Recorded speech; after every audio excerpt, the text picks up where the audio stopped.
नमस्कार मित्रों। आज सीधू ने सट में हमारे साथ दिल्ली से उमाकांत जी लखेड़ा जुड़े हैं। उमाकांत जी वरिष्ठ पत्रकार हैं, 40 साल से पार्लियामेंट कवर कर रहे हैं और बिहार में भी हिंदुस्तान टाइम्स के आप प्रमुख संवाददाता रहे हैं, इसलिए बिहार को भली भांति जानते हैं।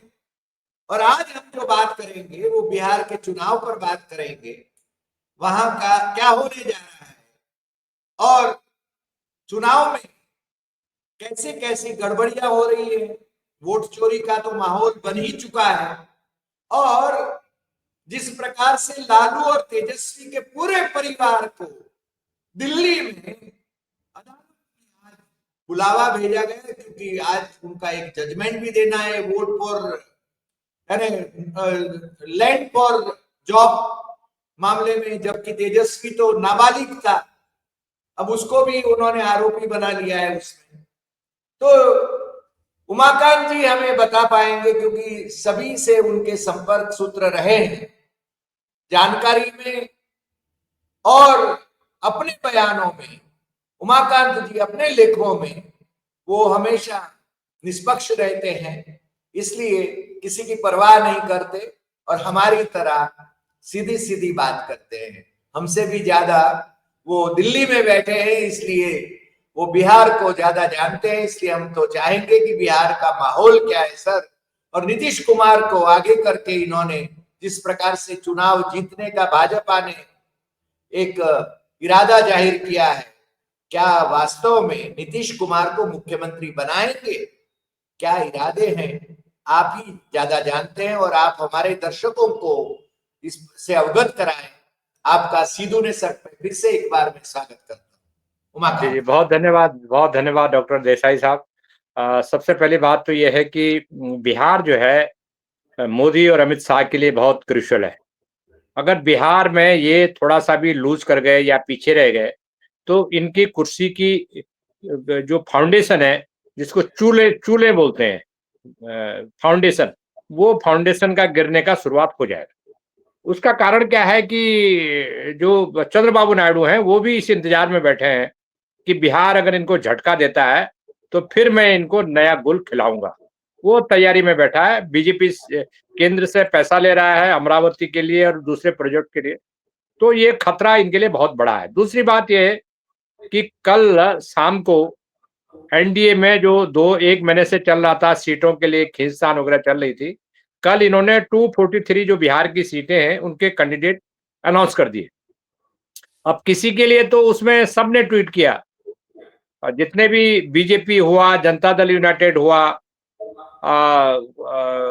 चिराग पासवान हुआ, जीतन राम मांझी हुआ, उपेंद्र कुशवाहा हुआ, चार ने तो ट्वीट किया। जीतन राम मांझी ने पटना एयरपोर्ट पे कहा कि नहीं नहीं, हम तो मोदी जी के साथ हैं, जो मोदी जी कहेंगे वो फाइनल है, मरते दम तक मोदी जी के साथ है, ये जीतन राम मांझी ने कहा।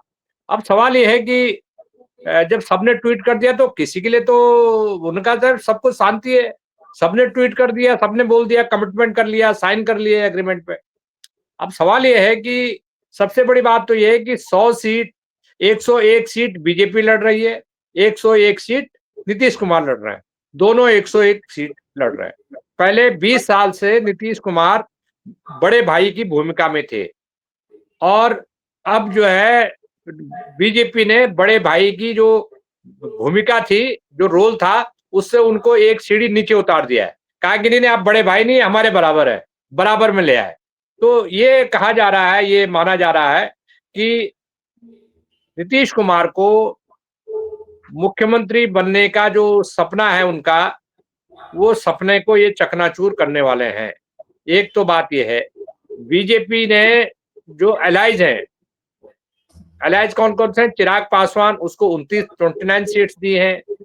जो हम पार्टी है, जीतन राम मांझी को, उसको 6 सीट दी है। उपेंद्र कुशवाहा की पार्टी है, उसको भी 6 सीट दी है। और इनको बीजेपी ने अपने कंट्रोल में किया हुआ है। अब बीजेपी का जो गेम प्लान है वो ये है कि इलेक्शन में अगर बीजेपी 70-80 सीट जीत जाती है, उसके बाद चिराग पासवान 12-15 सीट जीत जाता है, उसके बाद जीतन राम मांझी, उपेंद्र कुशवाहा भी 8-10 सीटें जीत जाते हैं, तो they will close to the majority mark. जो 122 सीटें 123 सीट चाहिए सरकार बनाने के लिए 122। तो इनको ये लगता है कि अगर हम चिराग पासवान, जीतन राम मांझी, उपेंद्र कुशवाहा इनको लेकर के हम मेजोरिटी के क्लोज हो जाएंगे और सबसे बड़ी पार्टी भारतीय जनता पार्टी बनकर के आएगी, तो ये नीतीश कुमार की पार्टी को जो जीतने के बाद जो मीटिंग होती है उसमें बुलाएंगे भी नहीं और सीधा राजभवन में जाकर के अपना दावा पेश कर देंगे। तो उनको वो इस प्रोजेक्ट पे काम कर रहे हैं कि नीतीश कुमार की पार्टी की जरूरत उनको पड़े ही नहीं और नीतीश कुमार की पार्टी में टूटन टूट होगी। और दो बड़ी इंपॉर्टेंट चीजें हैं कि नीतीश कुमार पार्टी के दो बड़े नेता है, एक तो संजय झा है जो कार्यकारी एग्जीक्यूटिव प्रेसिडेंट है जनता दल यूनाइटेड के, उनको बीजेपी ने प्लांट किया हुआ है जनता दल यूनाइटेड में। वो पहले बीजेपी में थे, मैं उनको मेरे समझ से 2010-11 में मिला था, वो बातें हुई थी। तो उनके अंदर जो भी चीज है मतलब नीतीश कुमार का उन्होंने कॉन्फिडेंस गेन किया। मजेदार बात है कि तब भी जनता दल यूनाइटेड और बीजेपी का मिलकर सरकार बना रहे थे, चल रही थी, लेकिन उनको शिफ्ट किया गया भारतीय जनता पार्टी से जनता दल यूनाइटेड में। जैसे आपने सुना होगा बिहार में, महाराष्ट्र में कि आरएसएस से बीजेपी आरएसएस से बोरो करती है कि भाई हमें कोई आप अपना नेता दे दीजिए, वो हमारा संगठन देखेगा। तो ऐसे बोरो किया हुआ है संजय झा को बीजेपी ने दिया है नीतीश कुमार को, और नीतीश कुमार वो कंट्रोल कर रहे हैं भाजपा को। नीतीश कुमार बीमार है, उनकी तबीयत ठीक नहीं है, मानसिक रूप से बीमार है। वो अब एज ए मुख्यमंत्री अगर इसको चैलेंज करेगा कोई कोर्ट में कि भाई इनका डॉक्टरी जांच की जाए नीतीश कुमार की, और ये करेंगे बीजेपी वाले। आपको आप इनकी खुरापात आप जानते हैं अच्छी तरह।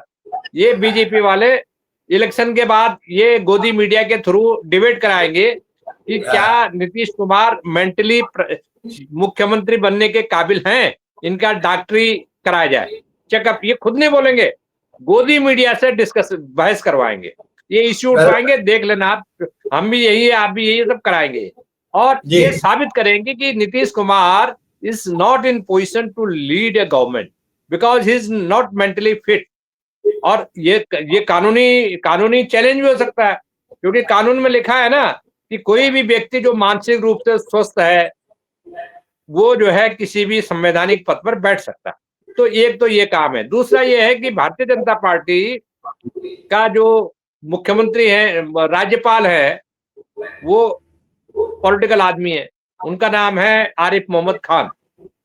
वो आधे घंटे में बीजेपी को मेजोरिटी मिले ना मिले, वो आधे घंटे में बीजेपी को चिट्ठी देंगे कि आप सरकार बनाने के लिए बुला रहे हैं। क्योंकि ये तो इनको तो ये जो संविधान है, नियम कायदे हैं, जो पहले से जो ट्रेडिशन चल रहे हैं, संवैधानिक मान्यताएं, उनका तो कोई भरोसा इनका है नहीं।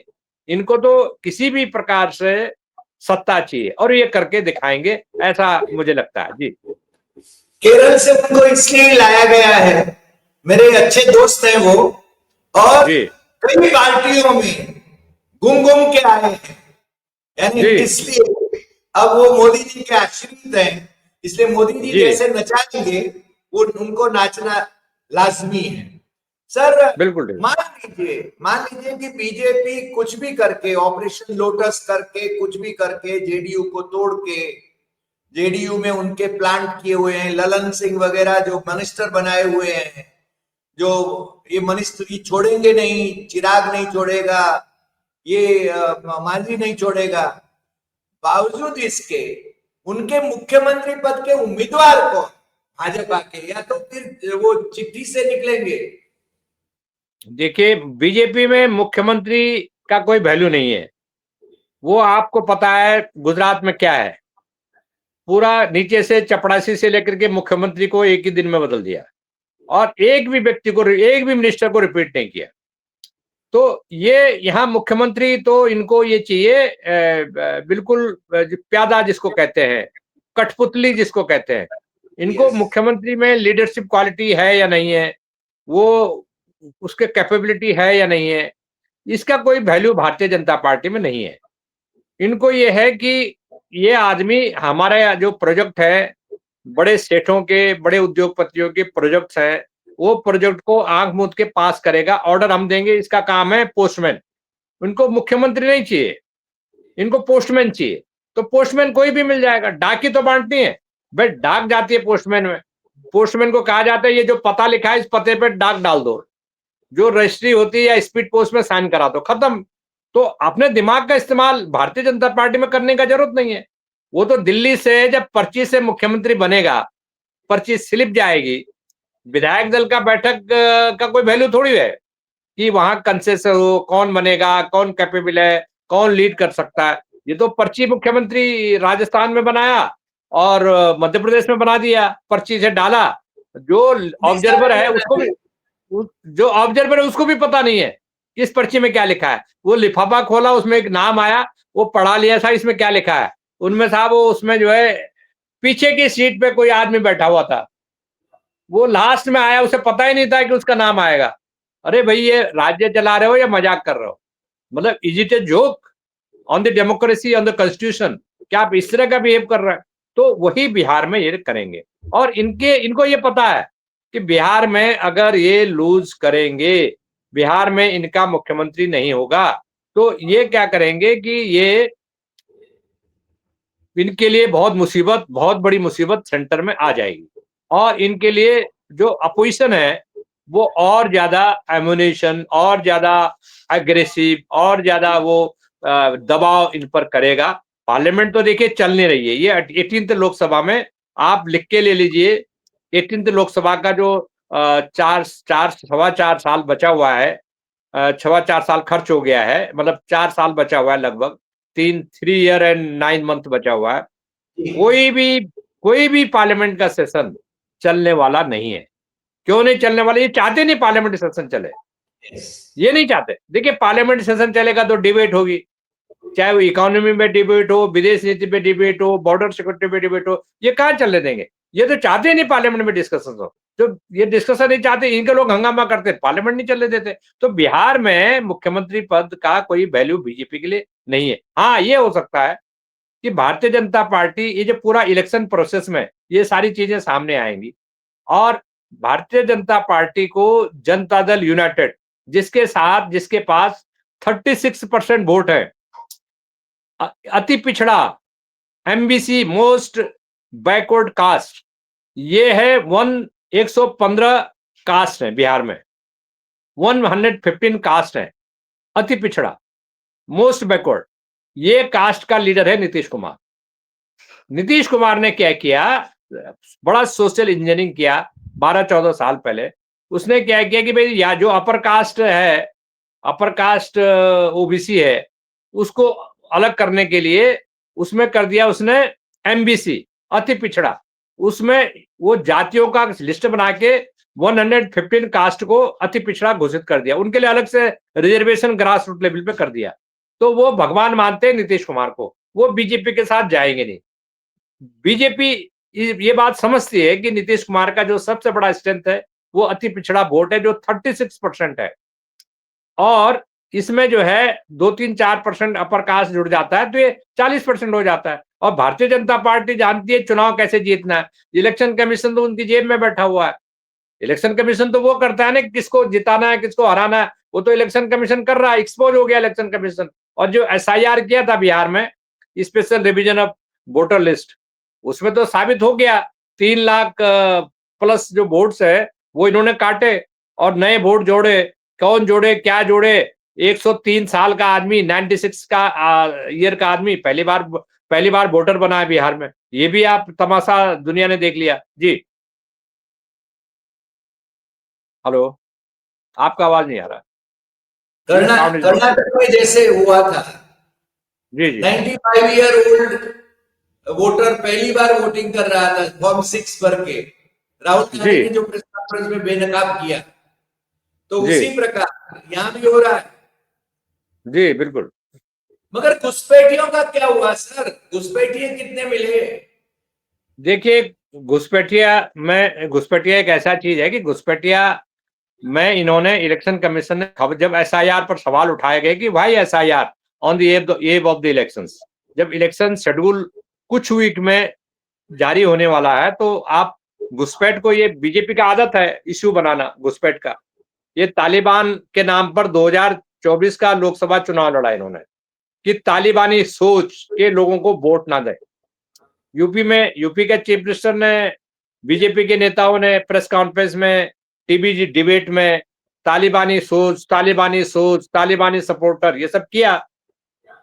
और जब तालिबान ने कब्जा कर लिया और उनकी सरकार बन गई काबुल में, तो 4 दिन तक मोदी सरकार के पास कोई आंसर ही नहीं था। और आपको मैं बता दूं कि मैंने 12 ambassador press club of India में, जब मैं प्रेसिडेंट था तब बुलाया और मैंने मीटिंग की वहां, और सारे थिंक टैंक की मीटिंग की। और थिंक टैंक में जो थिंक टैंक ने बोला कि this should be the policy of the government of India in regard to the new Talibani regime. तो उसके बाद सबने बोला, जो प्रवक्ताओं ने बोला, जो स्पीकर थे, मैंने जो बैठक बुलाई थी, उन्होंने बोला कि आपको बिजनेस करना होगा तालिबानी सरकार के साथ, क्योंकि अगर आप तालिबान को इग्नोर करोगे तो ये इंडिया के इंटरेस्ट में नहीं होगा, क्योंकि बहुत मैसिव हमारी इन्वेस्टमेंट है अफगानिस्तान में। तो आज की तारीख में जिस तालिबान को ये तालिबानी सोच वगैरह वगैरह करते थे, वो तालिबान से अब गले मिल रहा है। क्योंकि सवाल ये है कि इनका जो विजन है ना, इनका विजन मतलब जिलों से बाहर का विजन नहीं है, डिस्ट्रिक्ट, ब्लॉक, वहां का विजन है। ये नेशनल इंटरनेशनल पॉलिटिक्स से इनका कोई लेना देना नहीं है, कोई सोच नहीं है, पढ़ते लिखते नहीं है, स्टडी नहीं है, विदेश नीति का ज्ञान नहीं है, अर्थनीति का ज्ञान नहीं है, और जो दांव पेच है विश्व की जो कूटनीति है उसके बारे में जीरो नॉलेज है। तो जो जो ब्यूरोक्रेट्स होता है, ब्यूरोक्रेट को क्या लेना देना है? जो डिप्लोमेट है उसको क्या मतलब, वो तो नौकरी कर रहा है। लेकिन सवाल ये है कि जो सरकार चला रहे हैं, सरकार में चलाने वाले लोग चुनाव जीतने के लिए तालिबानी सोच को क्या निंदा करेंगे और अपोजिशन पे आरोप लगाएंगे, और जब सरकार बनाएंगे तो तालिबान को गले लगाएंगे। तो ये जो चीजें हो रही है, ये चीजें चाहे डोमेस्टिक पॉलिटिक्स हो, चाहे विदेश नीति की पॉलिटिक्स हो, सब जगह भारतीय जनता पार्टी और उसकी जो लोग हैं, उनका यही नॉलेज है कि ये जो घुसपैठिया है, को आपने जो सवाल पूछा, तो घुसपैठिया है तो इसके लिए तो भारतीय जनता पार्टी पे एफआईआर होनी चाहिए। भाई आपने 11 साल पहले से, 11 साल से आप सरकार चला रहे हैं सेंटर में, और घुसपैठ होती है देश के बॉर्डर पर। देश का बॉर्डर किसके हाथ में है? बीजेपी कंट्रोल कर रही है, बीएसएफ कंट्रोल कर रही है, आईटीबीपी कंट्रोल कर रही है, आपकी मिलिट्री कंट्रोल कर रही है। मिलिट्री, आईटीबीपी, बीएसएफ, इसको कौन कंट्रोल कर रहा है? ये तो बीजेपी कर रही है। तो आपको ब्लेम होना चाहिए ना, घुसपैठ के जिम्मेदार तो आप हैं। घुसपैठ, आप झारखंड चुनाव में भी इन्होंने घुसपैठ का मुद्दा उठाया था, वहां भी एक्सपोज हुई, वहां तो कहीं चुनाव हार गए। भाई आप कहें गुजरात में घुसपैठ हो गई, तो घुसपैठ तो बॉर्डर से होगा ना। भाई कच्छ का जो बॉर्डर है वो सब रेगिस्तान से जो जुड़ा हुआ है, वहां से घुसपैठ होगी। वहां कोई गुजरात पुलिस थोड़ी लगी है सीमा पे, वहां तो बीएसएफ मिलिट्री लगी हुई है जी। सर, आप जिस अखबार से जुड़े थे, जागरण से, उसमें गुप्त के स्मृति में एक व्याख्यान दिया अभी अमित शाह ने, और उन्होंने कहा कि हाँ मैं जिम्मेदार थी, मगर बॉर्डर ही नहीं है, नदियां हैं, महासागर जैसी नदियां हैं, जंगल है, ये है, वो है, घुसपैठ को कोई रोक नहीं सकता। अब देश का गृह मंत्री ऐसी बात करे पब्लिक फोरम में, आपने सुना होगा शायद, आप उसमें देखिए उन्होंने अपने गुरु जो मोदी हैं, राजदार, जिसके वो राजदार हैं, उसको एक्सपोज किया। मोदी ने 2014 का जो लोकसभा चुनाव है उसके पहले ये मुद्दा उठाया कि भाई और बहनों, देश के सीमाओं किसके हाथ में है? ये सेंट्रल गवर्नमेंट के हाथ में है। ये घुसपैठ क्यों हो रही है? कौन जिम्मेदार है? ये जिम्मेदार है।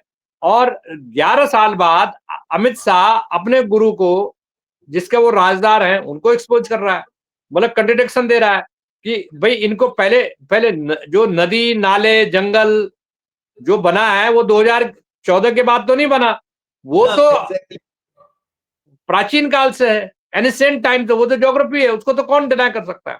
अब चूंकि आपको, इसीलिए तो कह रहा हूं कि इनका जो ये जो ज्ञान है ना, ये जो दिमाग है, वो दिमाग है नहीं। इनको कुर्सी मिल गई, वोट मिल गया, और उसके बाद ये सत्ता को डंडे से हाँकने की कोशिश कर रहे हैं, और वो कर ही रहे हैं, लगातार करेंगे जब तक लोग इनको पावर में बिठाएंगे। तो कुल मिलाकर के कहना यह है कि ये जो इश्यू उठाते हैं, ये जो कल इन्होंने जो बोला, आज उसी को खंडन करते हैं, उसी को कंडेम करते हैं जो कल बोला, उसको आज कंडेम करेंगे। और जब अभी अभी ये तो ऐसे लोग हैं कि कह देंगे कि हम तो कुछ बोला ही नहीं, हमारा दूसरा कंटेक्स्ट था। जी जी, तालिबान का मिनिस्टर आया है यहाँ पर, यानी अफगान जी काबुल का मिनिस्टर आया, तो जी ये जी वायरल हुए वीडियो हमने जी देखा।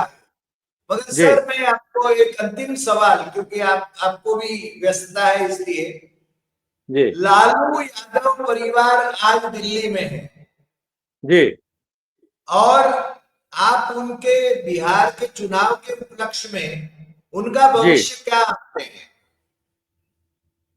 देखिए देखिए साहब, ऐसा है कि मैं ये मानता हूँ कि बिहार में जो उनके पास केस हैं, वो केस तो एक प्रोसेस है उसका, वो एक प्रोसेस है, वो प्रोसेस चलेगा और उस प्रोसेस में जो भी नतीजे आएँगे, जो भी चीज़ें सामने होंगी, वो कोर्ट के प्रोसेस को फॉलो करना पड़ेगा। लेकिन सवाल ये है कि इस देश में अगर किसी ने गलत काम किया है, किसी ने लॉ का वायलेशन किया है, किसी ने करप्शन किया है, तो हमारा काम है इस बात की डिमांड करना कि लॉ को, अपना कानून को अपना काम करना चाहिए। किसी ने भी वायलेट किया है तो law action should be initiated, legal initiative जो भी कार्रवाई होती है। लेकिन आप पॉलिटिकल विच हंटिंग करेंगे किसी के बारे में, किसी के खिलाफ, इलेक्शन के बीच में तारीख लगवाएंगे, इलेक्शन प्रोसेस के बीच में तारीख लगाएंगे, तो वो एक गलत है।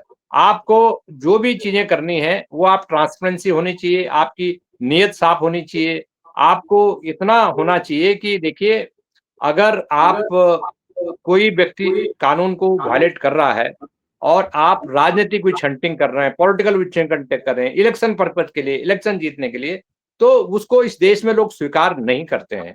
और मैं आपको बता दूं कि इतने करप्शन के केसेस हैं। देखिए, और लोग भी तो करप्शन कर रहे हैं ना, दूसरे लोग भी करप्शन कर रहे हैं।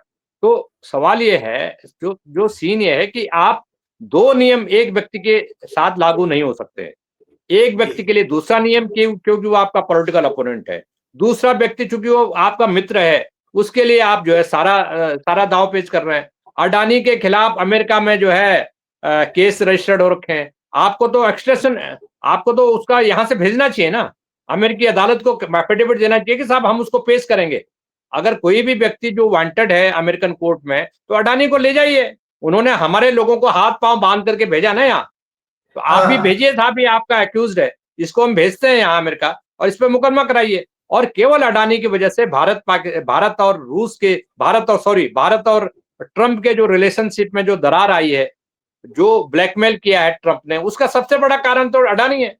और उसको पता है कि अडानी और मोदी जी के आपस में क्या दोस्ती है। तो जो सबसे बड़ी बात है कि देश अपने नेशनल इंटरेस्ट के लिए, अपने इंटरेस्ट के लिए आपने नेशनल इंटरेस्ट को स्टेक पे लगाया। तो ये जो सवाल है, ये सवाल तो लोग पूछेंगे ना, लोगों के दिमाग में तो सवाल आएंगे ना। जी सही बात है सर। आज आपने जिस प्रकार से बिहार की बात करी और जी जिस प्रकार से भाजपा का विश्लेषण, भाजपा के मस्तिष्क का विश्लेषण किया, मेरे जी ख्याल से हमारे दर्शकों को ये बहुत अच्छा आपने विश्लेषण करा है और दर्शक भी इस विश्लेषण से अधिकांश सहमत होंगे, क्योंकि हमारे दर्शकों में न केवल मोदी के समर्थक भी हैं, मोदी के विरोधी भी हैं और कुछ इंडिपेंडेंट लोग भी हैं, देश के और विदेश के। इसलिए हम उनको अपनी राय भेजने के लिए भी अवश्य कहेंगे। आप हमारे साथ जुड़े, इसके लिए आपका बहुत बहुत बहुत धन्यवाद और फिर मिलेंगे बहुत नए एपिसोड में नए विषय के साथ। नमस्कार। बहुत